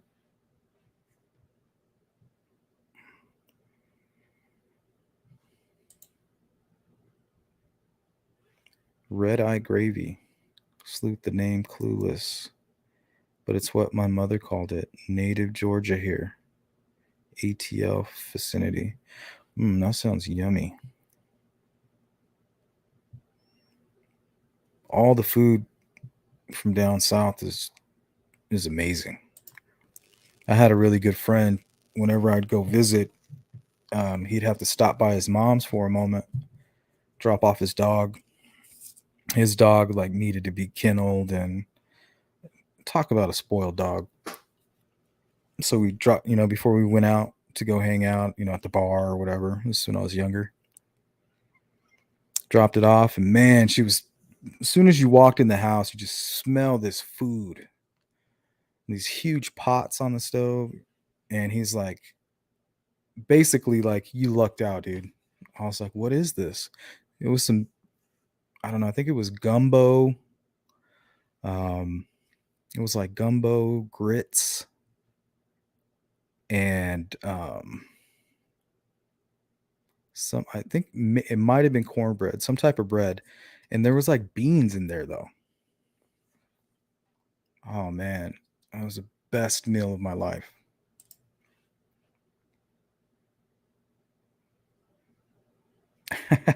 Oh, those cookies will put you right to sleep. They got to give you a little sugar rush. You'll turn on the TV before you know it, you'll be snoring, guaranteed. Yeah, rest in peace, Michael Catt.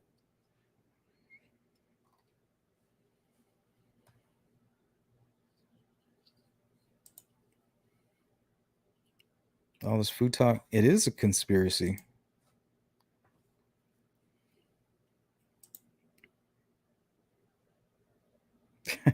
Yeah, you spread World War Z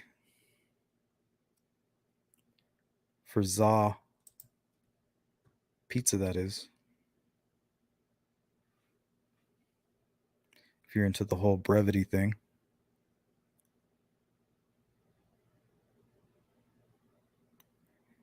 Red eye gravy is the dippings from fried ham with a cup of day-old black coffee stirred in. That just sounds like my morning when I'm camping. Everything seems to be drenched in red chili and coffee. That's how we roll.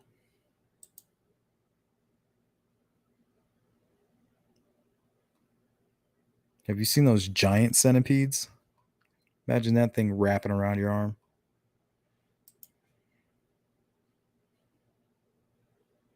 Southern cooking.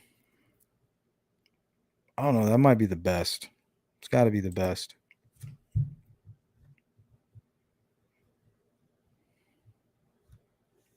Oh, hell no. I remember I caught a pet tarantula when I was camping one time. And I kept it for a long time, a couple years. And then it was like shedding its skin one day. And I guess it didn't pull through. I don't know. Maybe there's something I could have done. Maybe sprayed it down or something. I don't know. Yeah, it's a new one for me too, Willow. Hey, Kathy. Can't sleep? Yeah, that happens.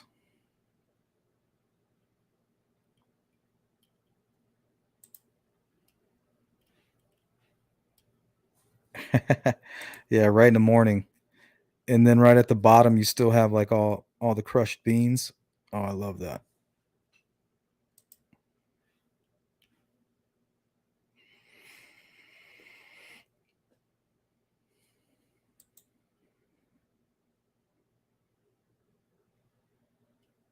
Yikes. Crack gators. Yeah, meth is a real problem.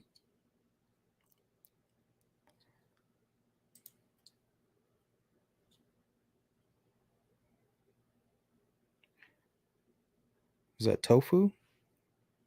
No, what is that? Delphi? I don't know what that is. But I mean, I am illiterate. My mother used a recipe called swimming in butter biscuits. Sounds like an old saying. I was swimming in butter biscuits. They sound delicious. Yeah, fresh biscuits with butter on them. Ooh.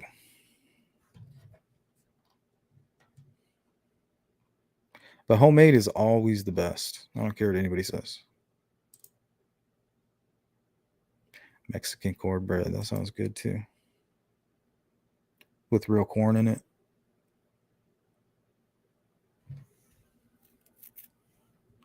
Yeah, I remember that misbehaved.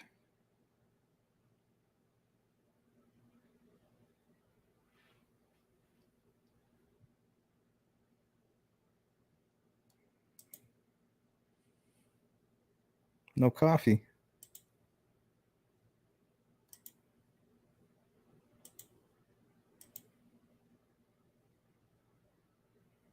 Yeah, that's bomb.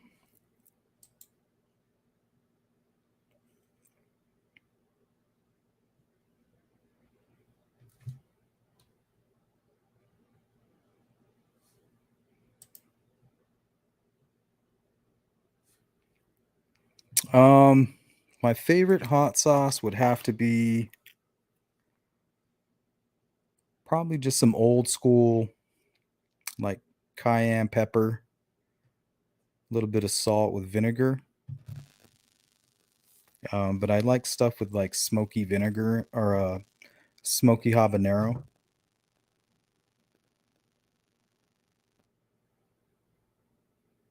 But yeah, good old cayenne peppers will do the trick for me.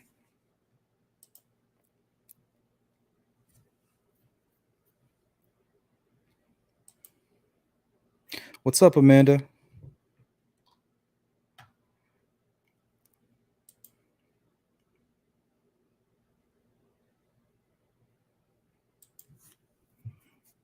Yeah, you guys are making me hungry. And I think I waited as long as I possibly can.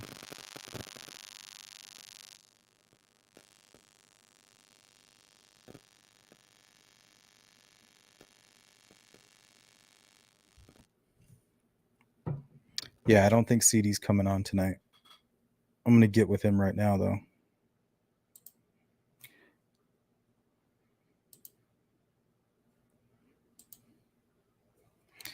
Well, guys, we did it. You know, we went over all the evidence, played a lot of factual information, a couple conspiracies. We kept it nice and positive. Good job, guys. I really appreciate that.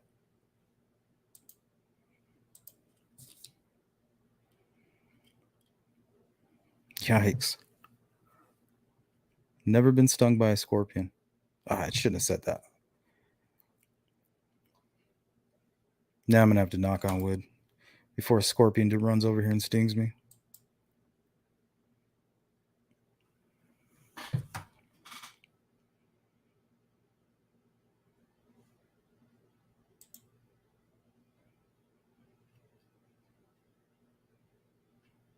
I'm okay with Pillsbury frozen biscuits. I'm okay with that.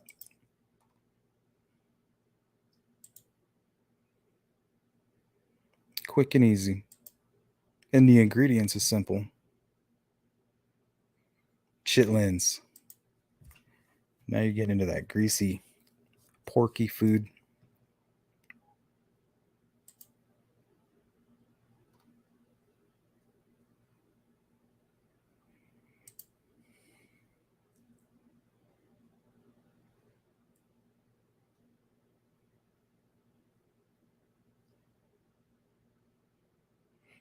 What's up, Thomas? from Forsyth, Georgia. Big shout out to Georgia. Georgia's on my mind.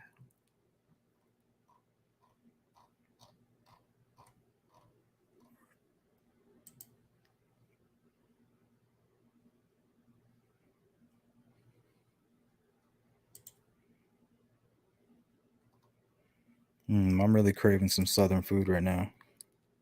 Maybe even some catfish. Yeah, I'm gonna be going fishing this weekend. We're cooking some trout right over. Well, we can't have fires. There's restrictions, but I'll still cook them up. Take a little bit of shake and bake. Take the bone out of the fish, shake it up in there. Boom, you're good to go. A little bit of lemon, side of rice.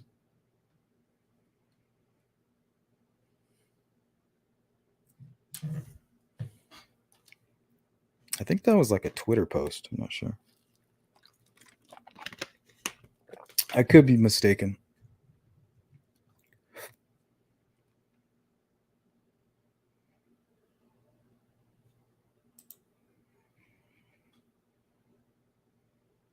You guys are suspecting Shane Evans? I mean, that was shocking what happened with Travis Evans. He was a cop. That was very shocking. I did a live about that. I don't know if you guys caught it. I think he's doing like 50-something years. Child, I don't know if it was child porn. I think it was sexual assault of a minor.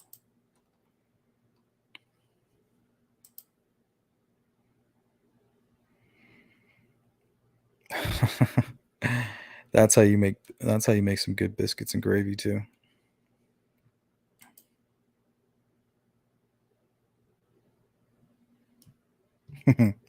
Sleuth's Kitchen. Late night. Can't sleep? Grab a snack.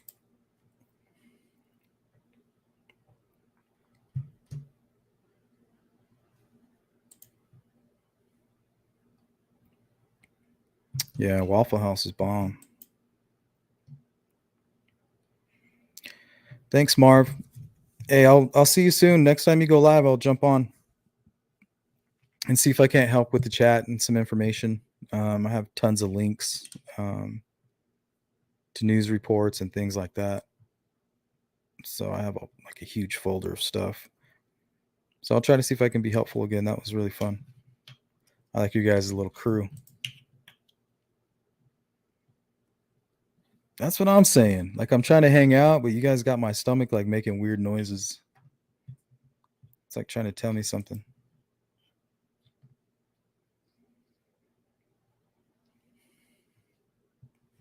So for you guys that are just showing up a little bit later, we went over some reports from Alexis McAdams. Go check her channel out. She's amazing. I'm very impressed with her content, and there's a ton of it. So go take a look at that. We listened to some audio. This actually was found on Facebook, but you can hear after the presser, after the cameras all shut off, they were still asking questions, and you can actually hear it really well. We saw that. So all that stuff was at the beginning of the stream.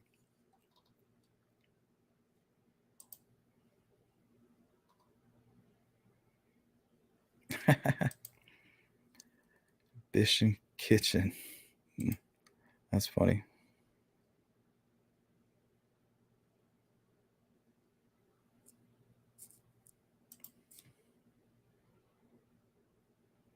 Hey, I hope work's going good. If you're on a break from work, you're always participating in the chat, so I appreciate that. Later, Marv. I'll talk with you soon. Bam, tangy teriyaki. I can get down on some teriyaki.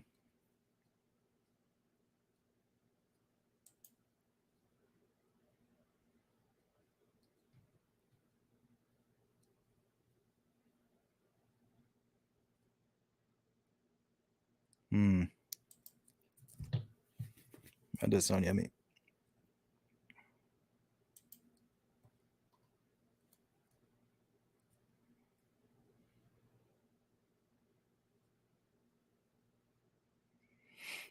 What's that stuff? Srirachan? That stuff's pretty bomb too. Sriracha? I like to dump that on my food from time to time. Kind of has like a sweet taste, but it's still really hot. Good night, Kathy. I hope you're successful. But if not, we'll probably still be here. We'll see. Depends on how hungry I get. Depends on what my stomach measures on the little Richter scale.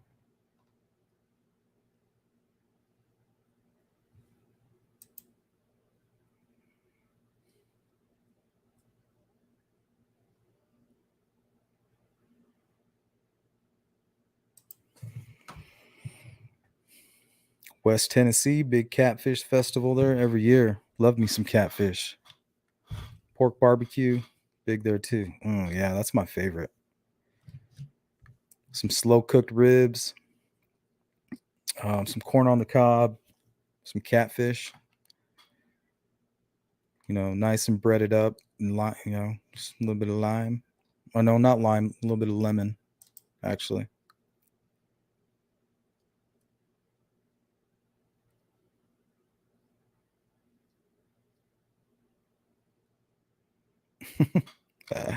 That's hilarious.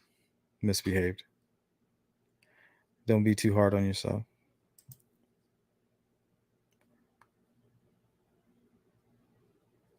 Yeah, what's up? How you doing? How is everything? Hey, peace.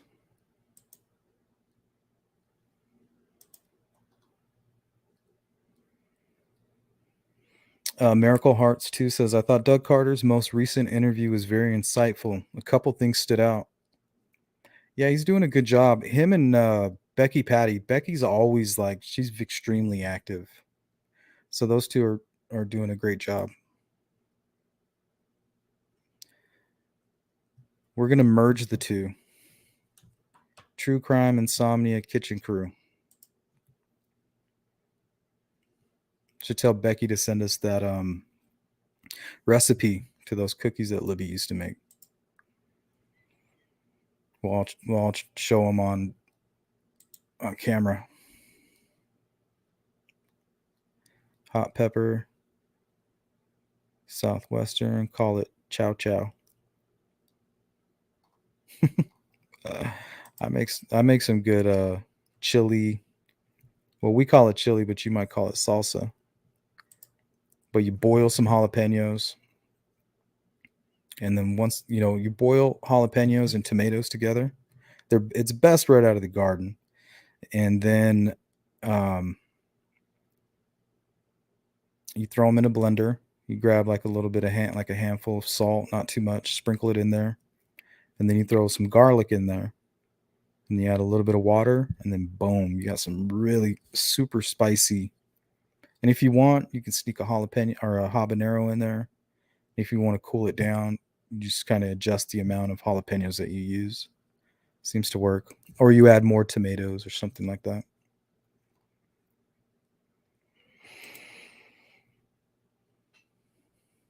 Yeah, Doug's holding it down.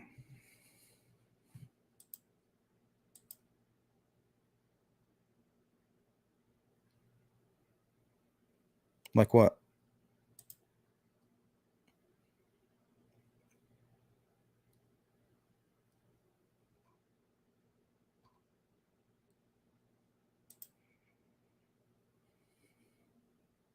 Bye, Laura. I hope you feel better. That COVID is a bitch. That's the one thing I was able to do is fall asleep. But I mean, I'd wake up in cold sweats. It was horrible. If you've ever had the flu, it's like the flu, but just for like much longer and weird stages throughout. Yeah. Don't mess with that. Seems to be getting better though, so.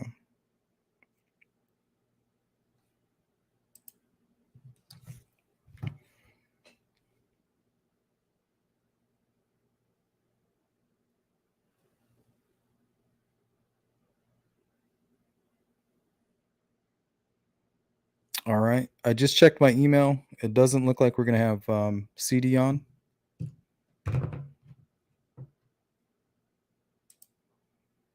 Hey, Juan. Yeah, I feel better, Laura. Frappuccinos. I'm more of like a like triple shot espresso guy with maybe a little bit of like maybe some whole milk or something, like a little dash. That seems to do the trick for me. Knock on wood, Mindy. Gonna have scorpions and COVID swarming.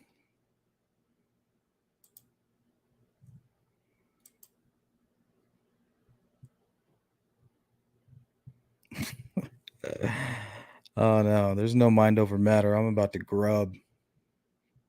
We have so much leftovers right now. My wife loves to cook. She loves to. She's a better cook than me. My Mexican food is better than hers. Other than that, she's got me beat.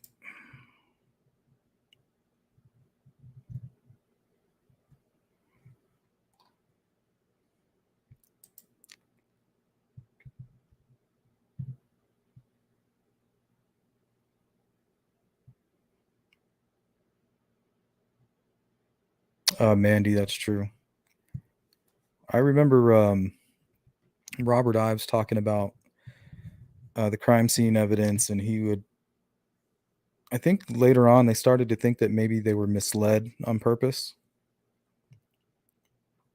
that maybe some of the signatures were there to actually mislead. And from what I've read, that's extremely common.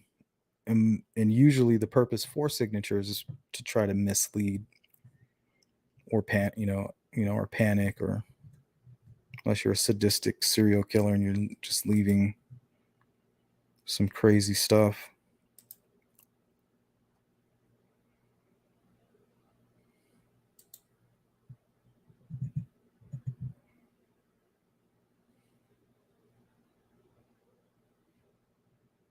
Yeah, it's bad. And it seems like just when everything's calming down, it just comes right back.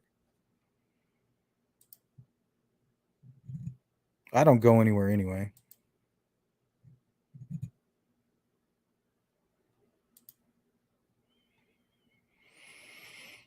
Oh, Candy, that sucks. Yeah, that's horrible. Me and my wife got it together. She had it just before me. She like started coughing, and then instantly the next day, our symptoms were like one day apart. It was crazy. We had it bad. I missed like a month of work. I think it was like 14 days or something like that. I was out.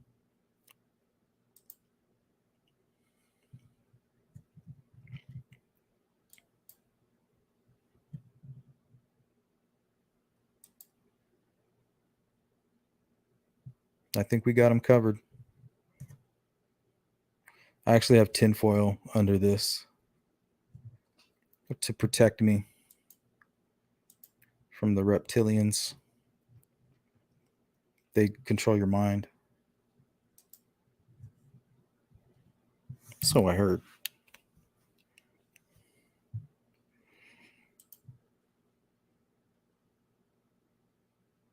Characteristics. Odd. He loves to, whenever you bring it up, he's like, it was odd. That's all you need to know. It was odd, okay?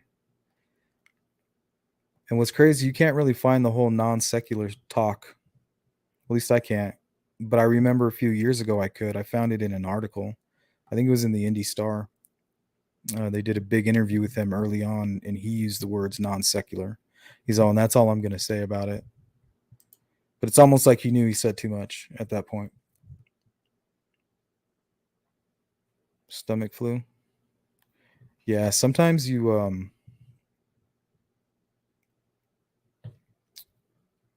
I worry about food poisoning. I've had food poisoning twice in my lifetime. And both times it was way worse than COVID. Like you literally feel like you're dying.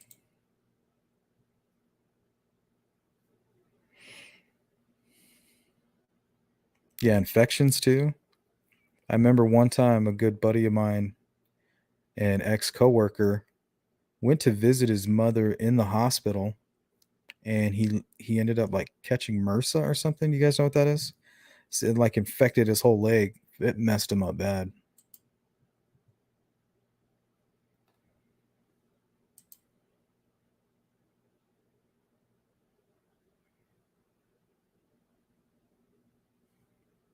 Children's Motrin, the liquid kind. What do you do? Drink the whole thing? I don't do it. Ricotta. Yep. I get a weekly dose of some good Italian food.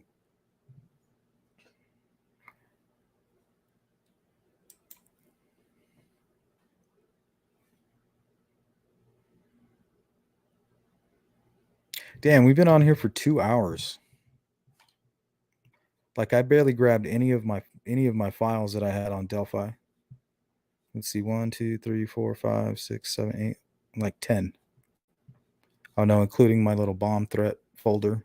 I have some articles on there too. That was a strange incident.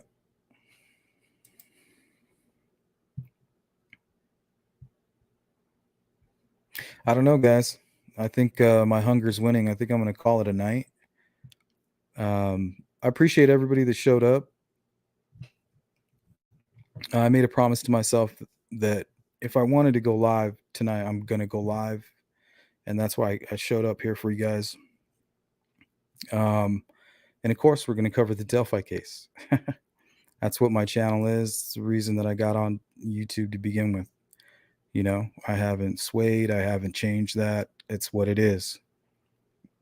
It's going to be that way until there's a significant break. And I know the Anthony shots and all that stuff is extremely significant. All that is. But until I see somebody in handcuffs, we're going to continue to talk about it. Especially because when you hear things like what Mike Patty says, that's what he wants. He wants this story to spread far and wide. You know, people can speculate on their own, you know, what's right, what's wrong. They're not idiots. They can make their own decisions. But the most important thing is that the conversation is being had. Because for some reason we are all, and I'll say the word, obsessed with this case.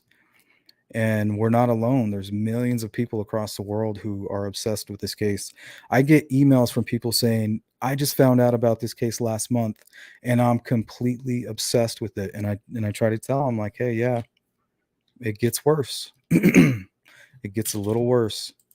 But once we have justice and we can close that chapter, we'll take a look at another case. And I hope you guys will hang out with me for that as well.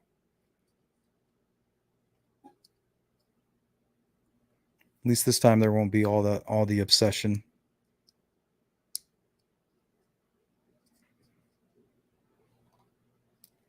All right, guys. I appreciate you showing up. I'll most likely see you in the morning. I'm going to do another live, and we'll see how you're feeling. But I appreciate everybody that showed up, sharing the love, positivity. It means a lot to me. It really does. Stay up, guys.